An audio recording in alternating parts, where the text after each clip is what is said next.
Okay, so this video is going to be the first of hopefully a series of videos.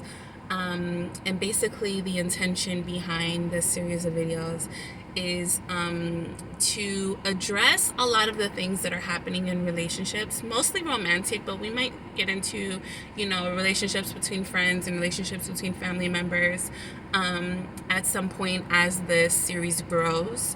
But the true intention behind it is to address some of those things, and then also talk about how we can love each other through those things.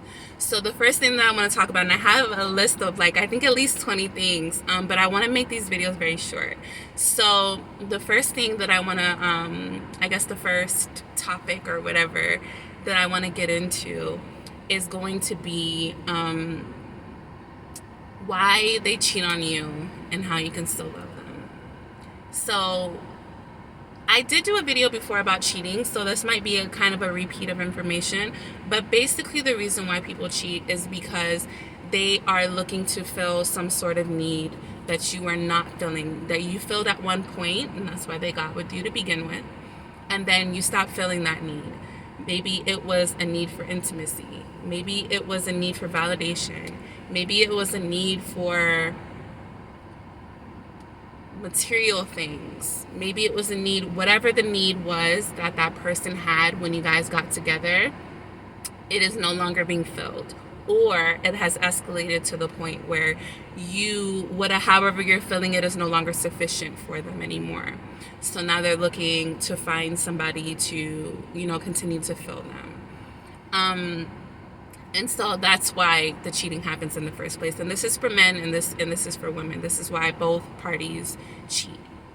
Yes, we can talk about all this other stuff, all these other reasons why people give for cheating. They really didn't like you, blah blah blah. We're not going to get into all of that, because at the base of it is that you're no longer filling a need that they feel like they need filled, right? So how do you love them through that? Okay.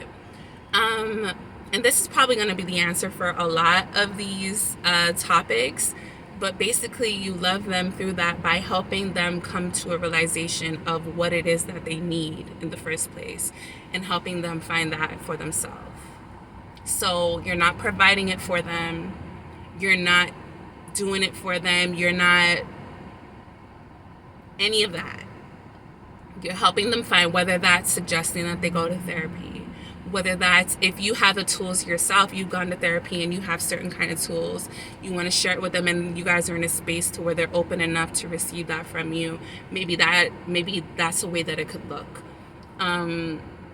Maybe going to therapy together. It all depends on your situation with that person. If they cheated on you and you guys are not married, then most likely going to get therapy. Like I said, I'm not gonna get into all of that, because that could be a whole thing. You just have to do what's right for you in your type of situation. If you feel like going to couples therapy or going to therapy together makes sense, then do that.